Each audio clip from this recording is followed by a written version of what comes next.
We're going to talk about evolving strategies to meet new audience needs. And to do so, I want to welcome to the stage Andrew Sanders. Andrew is the Digital Brand Partnerships Director at Time UK. Andrew.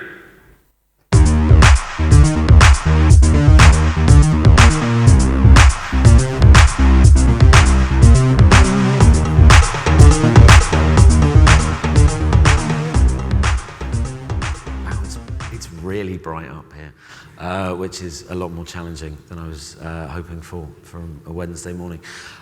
So thank you all for getting out of bed and turning up. It's nice to see some friendly faces and some people grinning at the fact I'm doing a presentation.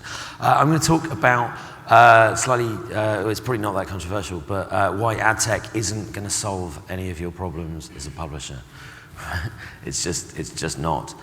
People solve problems, technology is just a way of facilitating that. And when my chief exec, who thankfully isn't here, talks about this slide, he talks about the fact that Time Inc., and by the way, my corporate communications department want me to be very specific. I work for Time Inc. UK, not Time Inc. US, I don't know why. He talks about the fact that Time Inc. isn't a magazine company, and this is where he and I disagree, because we very much are a magazine company. But magazines aren't about pieces of paper stuck together between slightly thicker pieces of paper. Magazines are about a curated experience of the universe, and that's what we do, right? And we're brilliant at it, and we've been doing it for 150 years. Because what we do is we connect with people around things that they're passionate about. We don't, if it's just about access to audience, then someone else will come along and do that bigger and better than you possibly can. And that's where technology comes in, right? What we do is we connect with people. And hopefully, this video, that's great, isn't it? That looks wonderful. This video, I think, Chemical Brothers. Everybody going out of their skins. Everybody jumping out of their mind. Everybody going out of their skins.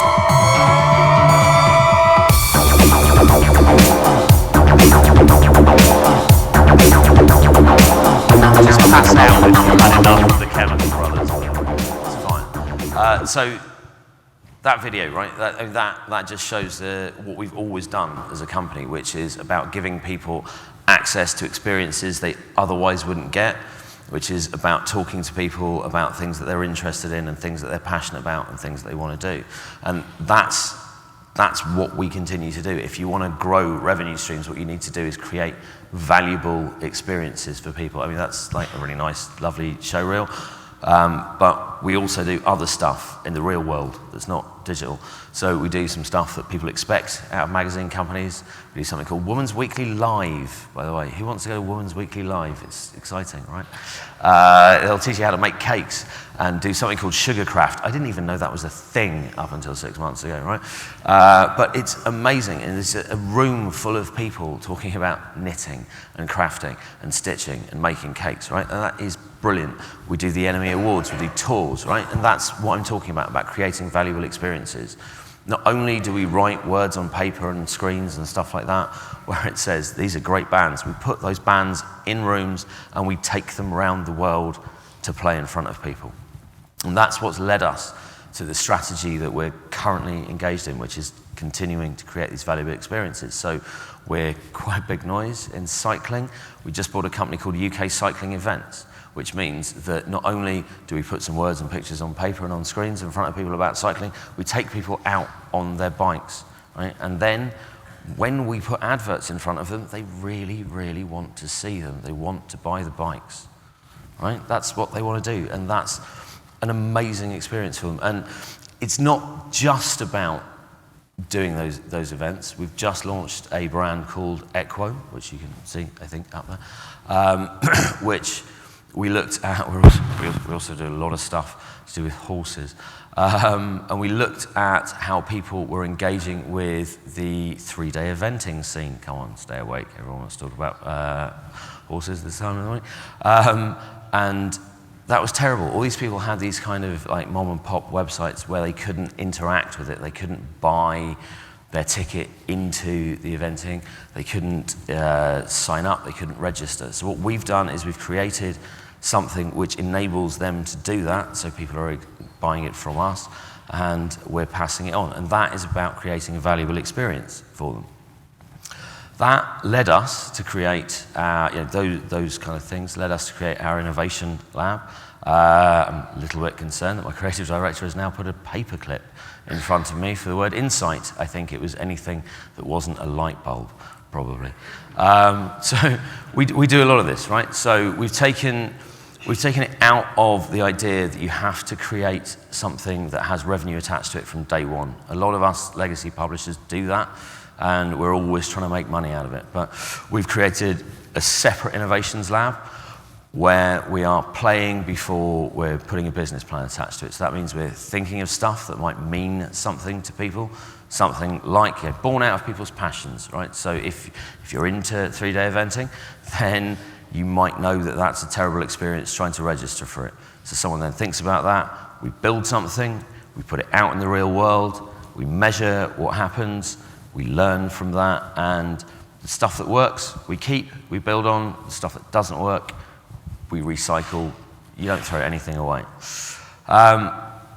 What's really important is listening to your audience and remembering that you aren't the audience, because so many of us sit there saying we make assumptions, we think things, and they're not true, right? And you really, really have to listen to what your audience want. Because if we listened to received assumptions, we would never have launched The Enemy as a free magazine, which we did 2 weeks ago, three weeks ago.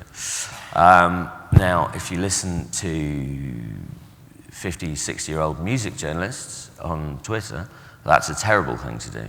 If you listen to the 18 to 24-year-olds who actually read it, that's a brilliant thing to do, because they didn't care about how many times we put Noel Gallagher on the cover, right? They care about how connected they are with music, right? And the reason that we launched it as free means that we were able to be braver with the stuff that we talked about, because if you listen to this audience, they don't see the difference between music and games and films and television. It's just all entertainment to them. Whereas we were stuck in a kind of tiny little vibe, talking about Noel Gallagher. So don't listen to Danny Baker on Twitter, read The Enemy.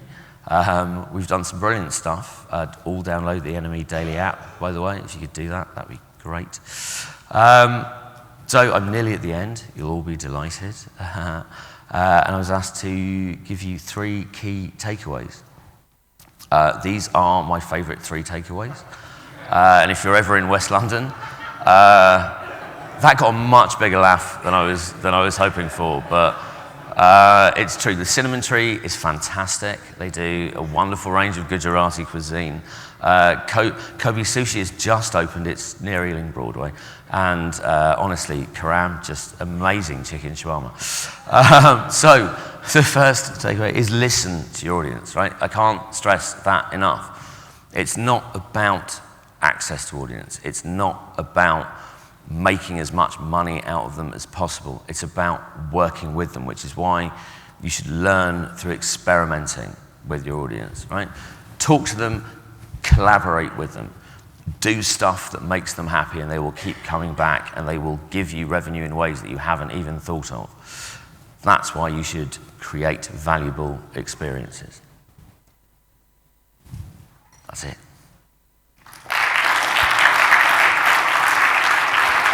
Cool. Thank you for those takeaway suggestions. I really appreciate it. West London, I mean, it's mainly West London. But okay. So everyone likes to talk about experimentation. Can you give an example of an experiment gone wrong? Yeah, lots. I'm trying to think of the ones that I'm allowed to talk about in public. So, the stuff that we do goes wrong for a couple of different, usually for 2 main reasons. Either we're choosing the wrong technology platform so we can't scale it, or our insight has gone terribly, terribly wrong. So we did a thing earlier this year called Enemy Trending, which was just about getting on the news stories in music as early as possible. That didn't quite work. People weren't quite that caring about it, and our technology platform was wrong.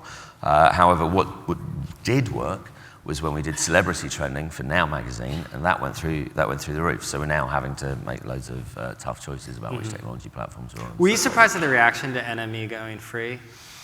Well, we surprised. vehement. I mean, it's definitely the right thing to do because that's what the audience want, and that's what I sort of rambled about listening to the audience. I've been at Time for, well, I mean, it's been called several different things whilst I've been there, but I've been there 15 years. And for most of my time I worked on the NME, and I can assure you that everyone who's ever worked on it, it was always better in the old days. Right? Yeah. That's how it works. So, was I surprised that there was a bunch of people, on social media having a go at the fact that we were sending it free? No. Are the audience that we're trying to talk to, that we're trying to make a connection with, now interested again in what we're doing? Yes. So. Okay. Yeah. Best decision. Okay. I want to open up to questions. We have a couple microphones. Got one in the front. Wait 1 second. Thank you. Morning, Andrew. Morning. Really enjoyed your presentation. I think there's a lot of synergy with what Mimi was saying in terms of making your content accessible and making it relevant to younger people. I wondered, what you're doing in terms of making advertising more relevant to your audience. Okay. We don't just make experiences for young people, by the way. Women's Weekly Live. If there's anyone under 60 in that room, I would be amazed. We make valuable experiences for lots of different people. How do we make advertising more relevant? We listen to people, right? So the way that we build those experiences around people's passions and things that they're passionate about. And if you're passionate about anything, I don't know what you're passionate about, you will welcome advertising as part of that mix. And then you can, over a period of time, once you build up an amount of trust, introduce relevant messaging from other people into that mix. There's no shortcuts, there's no easy way, there's no Adtech solution to doing that. It's just about hard work, listening to your audience, talking to them and understanding them. Okay. Old school. Thank you. Thank you, Andrew. Appreciate it.